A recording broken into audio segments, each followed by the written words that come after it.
Perhatian, PDKT Online akan dimulai beberapa saat lagi.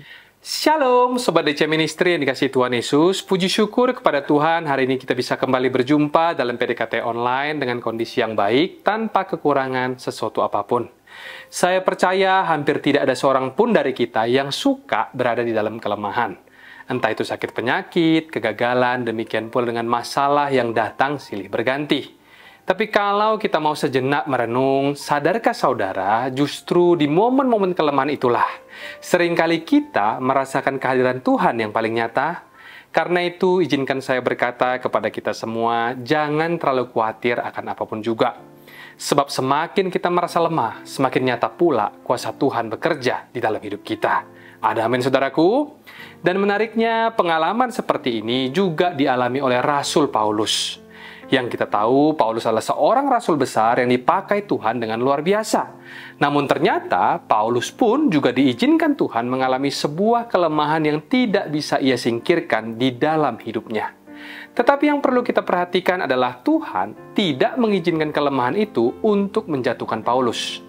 Tuhan mengizinkan kelemahan itu supaya Paulus terus-menerus diingatkan bahwa sehebat apapun manusia, sesungguhnya kita ini bukanlah siapa-siapa tanpa Tuhan. Itulah sebabnya melalui sharing firman pada hari ini saya rindu. Kita semua disadarkan bahwa di dalam hidup ini kita benar-benar membutuhkan Tuhan. Dan seperti biasanya sebelum kita masuk lebih dalam membahas firman Tuhan hari ini, mari kita satukan hati, tundukkan kepala, dan bersatu hati di dalam doa. Bapa di dalam surga, kami mengucap syukur untuk kasih dan anugerah-Mu pada hari ini. Sebentar kami kembali akan mendengarkan firman-Mu. Tuntunlah setiap kami ya Roh Kudus, supaya kami bukan hanya menjadi pendengar, tapi juga mengalami kuasa dari firman itu dalam kehidupan kami sehari-hari. Sembunyikan hamba di balik salib-Mu. Di dalam nama Tuhan Yesus Kristus, mari kita yang percaya dan berdoa bersama kita katakan, Amin. Shalom, menyapa kembali Bapak Ibu, Sobat DC Ministry dimanapun berada. Judul sharing kita hari ini adalah Semakin Kita Lemah, Kuasa Kristus Makin Nyata. Hari ini kita akan melihat pengalaman Rasul Paulus yang pernah mengalami sebuah kelemahan yang sampai hari ini pun kita tidak tahu persis apa bentuknya. Sebab para ahli teologi juga tidak bisa memastikan. Tetapi yang jelas Alkitab mencatat bahwa Paulus sendiri menyebut adanya duri di dalam daging, yaitu seorang utusan iblis yang diizinkan untuk menggocok dia. Menariknya, Alkitab memang tidak menuliskan secara spesifik apa duri itu supaya hari ini kita semua bisa melihat diri kita di dalam cerita ini. Atau dengan kata lain, apapun bentuk duri atau kelemahan yang kita alami, Yesusnya tetap sama. Dia tetap kuat di saat kita lemah dan kuasanya pun tetap nyata. Mari kita langsung buka Alkitab kita dari 2 Korintus pasal yang ke-12, ayat yang ke-7 sampai 10, demikian firman Tuhan. Dimulai dari ayat yang ke-7 kita baca, dan supaya aku jangan meninggikan diri karena penyataan-penyataan yang luar biasa itu, maka aku diberi suatu duri di dalam dagingku, yaitu seorang utusan iblis untuk menggocok aku, supaya aku jangan meninggikan diri. Tentang hal itu, ayat 8, aku sudah 3 kali berseru kepada Tuhan supaya utusan iblis itu mundur daripadaku. Tetapi jawab Tuhan kepadaku di ayat 9, cukuplah kasih karuniaku bagimu, sebab justru dalam kelemahanlah kuasaku menjadi sempurna. Sebab itu terlebih suka aku bermegah atas kelemahanku, supaya kuasa Kristus turun menaungi aku. Lalu kemudian di ayat 10 dikatakan, karena itu aku senang dan rela di dalam kelemahan, di dalam siksaan, di dalam kesukaran, di dalam penganiayaan, dan kesesakan oleh karena Kristus. Sebab jika aku lemah, maka aku kuat. Kembali ke ayat 7, Paulus berkata, dan supaya aku jangan meninggikan diri, karena penyataan-penyataan yang luar biasa itu. Apa maksudnya penyataan-penyataan yang luar biasa ini? Kalau kita mundur sedikit ke ayat 2-4, Paulus menceritakan sebuah pengalaman rohani yang sangat istimewa. Ia menulis tentang seseorang yang diangkat sampai ke tingkat ketiga dari sorga, ke Firdaus, dan mendengar hal-hal yang tidak bisa dijelaskan dengan kata-kata manusia. Meskipun Paulus menuliskannya dengan memakai kata seseorang yang seolah bukanlah dirinya, tetapi hampir semua penafsir sepakat bahwa itu adalah pengalaman pribadinya sendiri. Jadi kita bisa melihat kalau Paulus ini adalah orang yang luar biasa dan begitu istimewa. Pertobatannya pun juga sensasional. Banyak orang itu datang kepada Yesus dengan cara sederhana. Mereka datang dengan diam-diam, lalu percaya, beriman, dan menerima Yesus di dalam hatinya. Tapi Paulus, dia melihat terang dari surga, mendengar suara Yesus secara langsung, dan dipakai dengan kuasa yang begitu luar biasa pula. Dengan semua pengalaman itu, maka sangat mungkin jika Paulus bisa saja jatuh di dalam kesombongan. Namun justru di balik semua keistimewaan itu, Paulus diizinkan mengalami kelemahan yang disebutnya sebagai duri di dalam daging. Yang artinya, mau sehebat apapun pengalaman rohaninya, Paulus tetaplah manusia biasa sama seperti kita. Dan disinilah kita belajar bahwa segala berkat, segala pengurapan, segala pemakaian, semua itu adalah milik Tuhan. Kita bukanlah siapa-siapa tanpa Tuhan. Seringkali manusia itu lupa ketika dia berada di atas, tapi ketika dia berada di bawah, barulah kita sadar bahwa kita hanyalah manusia yang sangat-sangat membutuhkan Tuhan. Sebenarnya yang namanya kelemahan itu bukanlah musuh kita. Musuh terbesar kita itu adalah kesombongan. Dan hanya Tuhanlah yang benar-benar tahu sampai di titik mana kita bisa jatuh di dalam kesombongan. Tuhan mengenal kita lebih dalam daripada siapapun, bahkan lebih dalam dari seorang ibu mengenal anaknya. Karena itu ketika kita diizinkan Tuhan mengalami kelemahan, jangan terburu-buru untuk atau berpikir kalau Tuhan tidak sayang kepadamu. Bisa jadi justru disitulah Tuhan sedang menjaga kita. Masalah itu bisa jadi semacam detoks rohani seperti vitamin dari Tuhan untuk mencegah supaya kita tidak jatuh lebih parah di masa depan nanti. Siapa tahu hal yang hari ini kita keluhkan setiap hari itu ternyata sedang dipakai Tuhan untuk melindungi kita dari kejatuhan besar di kemudian hari. Makanya Tuhan mengizinkan kelemahan itu terjadi di kilometer hidup kita yang sekarang ini, supaya kita itu belajar semakin bergantung penuh kepada Tuhan. Sebab Tuhan itu adalah kasih. Dia tidak mau berpisah dengan kita anak-anaknya. Tirai bait suci itu sudah dirobek dari atas ke bawah. Itu artinya Allah dan manusia kini menjadi satu di dalam Kristus. Yesus sudah menebus kita lunas di kayu salib. Tetapi hati-hati dengan yang namanya kesombongan. Karena kesombonganlah yang bisa membuat kita itu menjauh daripada Tuhan. Itulah sebabnya ketika perkara-perkara yang tidak enak itu diizinkan Tuhan terjadi dalam hidup kita, bukanlah untuk menghancurkan, melainkan untuk memastikan kita tidak pernah lepas dari kasih Tuhan. Di ayat 7 ini Paulus berkata, maka aku diberi suatu duri di dalam dagingku, yaitu seorang utusan iblis untuk menggocoh aku. Kata diberi di sini dalam bahasa aslinya punya arti gift atau sebuah kado.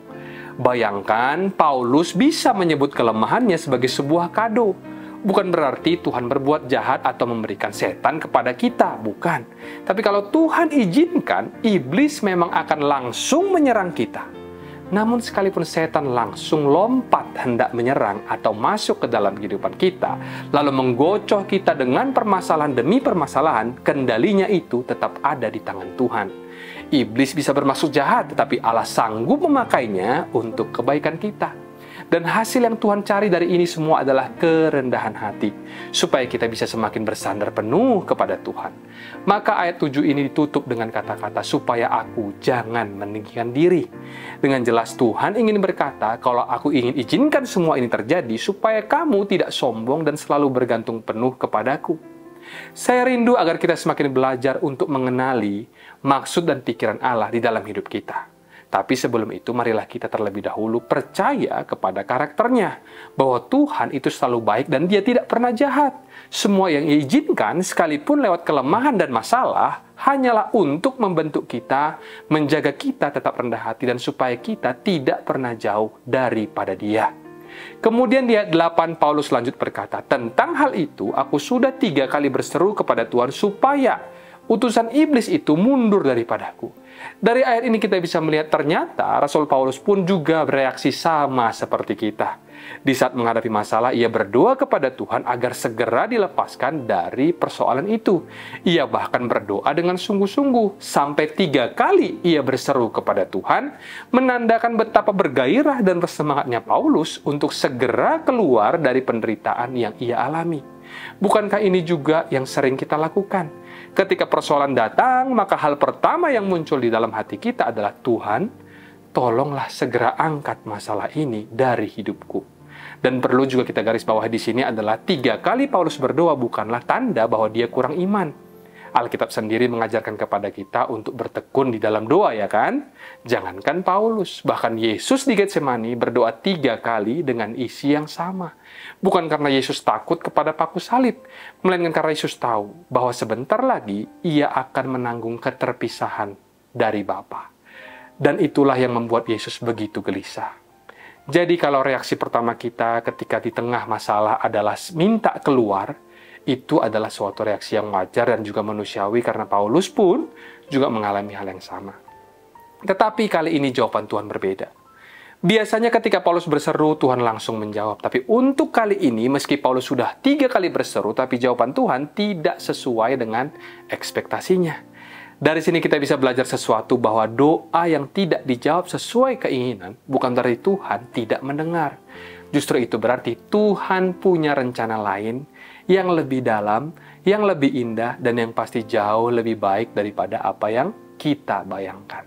Karena di ayat yang selanjutnya, di ayat 9, dicatat, tetapi jawab Tuhan kepadaku. Itu artinya Tuhan punya ide yang berbeda. Paulus minta supaya masalahnya diangkat, tetapi Tuhan justru menjawab dengan cara yang lain. Cukuplah kasih karuniaku bagimu. Dengan kata lain, bukan masalah yang diangkat, tetapi Paulusnya yang diangkat alias dikuatkan supaya sanggup menghadapi masalah itu. Disinilah kita belajar bahwa tujuan kelemahan itu bukanlah untuk membuat Paulus jatuh atau runtuh, tapi supaya kuasa Tuhan menjadi sempurna di dalam hidupnya. Sama seperti yang Rasul Petrus tulis dalam 1 Petrus 5 ayatnya yang ke-6. Rendahkanlah dirimu di bawah tangan Tuhan yang kuat, supaya kamu ditinggikannya pada waktunya. Rendah hati bukanlah supaya kita rendah diri, tetapi supaya kita diangkat oleh Tuhan. Tuhan juga tidak pernah membiarkan iblis menang. Lihat saja bangsa Israel. Setiap kali mereka diserang musuh, justru dari peperangan itu mereka mendapatkan tanah baru. Musuh dikalahkan, wilayahnya menjadi milik Israel. Begitu juga dengan kita. Kalau Tuhan izinkan iblis menggocok kita, itu bukan supaya kita hancur, tetapi supaya kita merebut kembali wilayah di dalam hidup kita. Area yang tadinya lemah, kini dipenuhi oleh kuasa Kristus. Nah, selain itu penting untuk kita luruskan, kelemahan yang Paulus maksud di sini bukanlah kelemahan moral ataupun dosa, bukan juga soal jatuh dalam hawa nafsu. Meskipun kita tidak tahu apa persisnya, tapi mungkin saja itu berbicara tentang penyakit fisik yang diidapnya. Karena di dalam surat yang Paulus tuliskan kepada jemaat di Galatia, Paulus pernah menyinggung soal matanya. Bahkan di dalam Galatia 4 ayat yang ke-15, jemaat Galatia yang begitu mengasihi Paulus sampai berkata, kalau bisa kami rela memberikan mata kami untukmu. Itu menunjukkan bahwa ada kemungkinan Paulus memang menderita penyakit mata, sesuatu yang membuat orang lain jijik melihatnya, tapi jemaat tetap mengasihi dia. Jadi ada kaitan kuat antara duri dengan kelemahan fisik yang ia derita. Kita tidak tahu pasti, tapi masuk akal jika duri itu berkaitan dengan sebuah penyakit. Apapun bentuknya, jelas ini adalah kondisi di luar kendali Paulus. Jadi kalau kita mengalami kelemahan, entah itu problema dalam pekerjaan atau dalam rumah tangga yang bukan kesalahan kita, tapi membuat kita merasa tidak berdaya, jangan buru-buru berkata, kenapa ya kok Tuhan rasanya on and off ya sama saya? Jangan. Karena justru setiap kali kita diangkat dari sebuah kelemahan kita tidak kembali kepada kekuatan yang sama, alias kita akan dibawa untuk lebih naik, lebih tinggi lagi. Paulus berkata, supaya kuasa Kristus menaungi aku. Artinya setiap kali kita lemah, kuasa Kristus hadir, mengangkat, menyempurnakan dan membentuk kita semakin serupa dengan Dia. Kalau kita menoleh ke belakang, kita pasti bisa melihat dan merasakannya. Pergumulan yang kita alami di 10 tahun yang lalu, ternyata membawa kita naik ke titik tertentu. Pergumulan kita di 5 tahun yang lalu membentuk kita menjadi semakin dewasa. Dan pergumulan kita tahun yang lalu menguatkan kita lebih dalam. Itu artinya setiap kali Tuhan mengizinkan kita menghadapi pergumulan, hasilnya bukan kita kembali ke titik nol, tetapi selalu membawa kita naik dari kemuliaan kepada kemuliaan yang berikutnya. Dan disitulah Tuhan berkata, cukuplah kasih karuniaku bagimu. Kata cukup di kalimat ini punya makna yang luar biasa. Tuhan berkata dengan lembut kepada Paulus, "Nak, kasih karuniaku itu cukup bagimu." Jawaban ini bukanlah merupakan sebuah penolakan, melainkan sebuah undangan untuk berhentilah panik, berhentilah gelisah, dan mulailah untuk bersandar penuh kepada kasih karunia Tuhan. Kita sering berharap doa dijawab cepat biar masalahnya cepat selesai, jalan keluar terbuka. Tapi seringkali jawaban Tuhan justru seperti ini. Aku sudah memberikan kepada kamu kekuatan untuk menghadapi ini, dan percayalah anakku bahwa itu cukup bagimu. Yang Tuhan lakukan kepada Paulus bukanlah mengangkat bebannya, tetapi menguatkan pundaknya untuk memikul beban itu. Dan kalau Tuhan sendiri yang berjalan bersama dengan kita, bukankah itu sudah lebih daripada cukup? Sebab firman berkata, jika Allah di pihak kita, siapa yang bisa melawan kita? Karena itu di ayat 10 Paulus lanjut berkata, aku senang dan rela di dalam kelemahan, di dalam siksaan, di dalam kesukaran, di dalam penganiayaan, dan kesesakan oleh karena Kristus. Sebab jika aku lemah, maka aku kuat. Dan begitu luar biasanya, Paulus bisa menutup semua penderitaannya dengan berkata, aku senang dan rela di dalam kelemahanku. Mengapa Paulus bisa berkata demikian? Itu karena Paulus belajar bahwa yang namanya sukacita yang sejati, itu sama sekali tidak bergantung kepada keadaan. Yang namanya hidup itu tidak akan pernah mudah. Selama kita ada di dunia, kita akan selalu digesek dan dibentuk karena peperangan rohani itu akan selalu ada. Demikian pula halnya dengan tantangan yang baru juga akan terus-menerus ada. Selama kita masih hidup, itu berarti misi kita belum selesai. Kita boleh saja pensiun dari soal pekerjaan teknis, tapi hati kita tidak boleh pensiun dini. Hati ini harus tetap kita jaga, tetap waspada, dan tetap melekat kepada Tuhan. Paulus bisa berkata, aku senang dan rela dalam kelemahan. Itu maksudnya, tidak apa-apa kalau ada masalah, asal Yesus ada besertaku, aku rela. Yang dimaksud di sini adalah bukannya kita mengimani masalah, tapi kita tidak perlu takut lagi kalau suatu saat harus berhadapan dengan masalah. Asal Yesus ada beserta kita, itu sudah lebih daripada cukup. Dan ini juga mengajarkan kepada kita bahwa hidup itu bukan sekedar soal antisipasi terhadap persoalan, tetapi yang terutama adalah membangun ekspektasi untuk selalu berjalan bersama dengan Tuhan. Itulah sebabnya kita perlu mulai belajar dari sekarang sampai akhir hidup kita nanti untuk bergantung terus kepada Yesus. Memang ada banyak hal di depan kita yang kita belum tahu, seperti masa depan atau masa tua nanti kita bakal seperti apa. Tapi peganglah satu prinsip bahwa asal Yesus ada di masa depanku, aku senang dan rela. Mau kemanapun aku dibawa oleh Tuhan, asal itu bukanlah karena kesalahanku, aku mau dituntun olehnya. Dan tugas kita setiap hari adalah sederhana. Kembangkan otot rohani untuk semakin lagi bergantung kepada Tuhan dan jangan lengah. Kalau hari ini kita melatih diri kita untuk terus-menerus bersandar kepada Tuhan, maka di masa depan, bahkan sampai akhir hayat kita, kita akan tetap bisa berkata seperti Paulus, jika aku lemah, maka aku kuat. Dari sharing kita hari ini ada 3 poin penting yang bisa kita petik, dimulai dari poin yang pertama. Kelemahan bukanlah musuh, tetapi cara Tuhan menjaga kita supaya tidak meninggikan diri. Paulus punya pengalaman rohani yang luar biasa, mulai dari penglihatan, mujizat, dan pemakaian Tuhan yang dahsyat di dalam hidupnya. Tapi justru di balik semua itu, Tuhan mengizinkan ada yang disebut duri dalam daging supaya ia tidak sombong. Demikian juga dengan kita, setiap orang yang punya potensi untuk sombong, kalau hidup terasa terlalu lancar. Karena itu kelemahan bisa menjadi pagar kasih dari Tuhan supaya kita selalu ingat, semua berkat, kuasa dan pemakaian adalah milik Tuhan, bukan hasil usaha kita. Jadi kalau hari ini kita merasa lemah, jangan terburu-buru menganggapnya sebagai hukuman. Sebab bisa jadi itulah cara Tuhan untuk menjaga kita agar tetap rendah hati dan tetap melekat kepadanya. Poin yang kedua, kasih karunia Tuhan selalu cukup. Dalam bacaan tadi kita melihat Paulus sudah 3 kali berdoa agar bebannya diangkat, tapi jawaban Tuhan sederhana. Cukuplah kasih karuniaku bagimu. Yang artinya Tuhan tidak mengangkat Paulus keluar dari masalahnya, tetapi Tuhan menguatkan dia untuk menjalaninya. Terkadang kita juga seperti itu. Kita sering berdoa meminta kepada Tuhan agar segera mengangkat masalah kita. Tetapi jawaban Tuhan bisa jadi, nak, kasih karuniaku sudah lebih dari cukup buatmu. Kalimat ini merupakan sebuah pewahyuan bagi kita bahwa berjalan bersama dengan Tuhan, kita tidak akan pernah kekurangan apapun. Poin yang terakhir atau poin yang ketiga, hidup ini adalah sekolah iman. Setiap hari kita belajar untuk bersandar kepada Tuhan. Paulus akhirnya bisa berkata, aku senang dan rela di dalam kelemahan. Mengapa? Karena ia tahu, sukacita sejati tidak pernah bergantung kepada keadaan.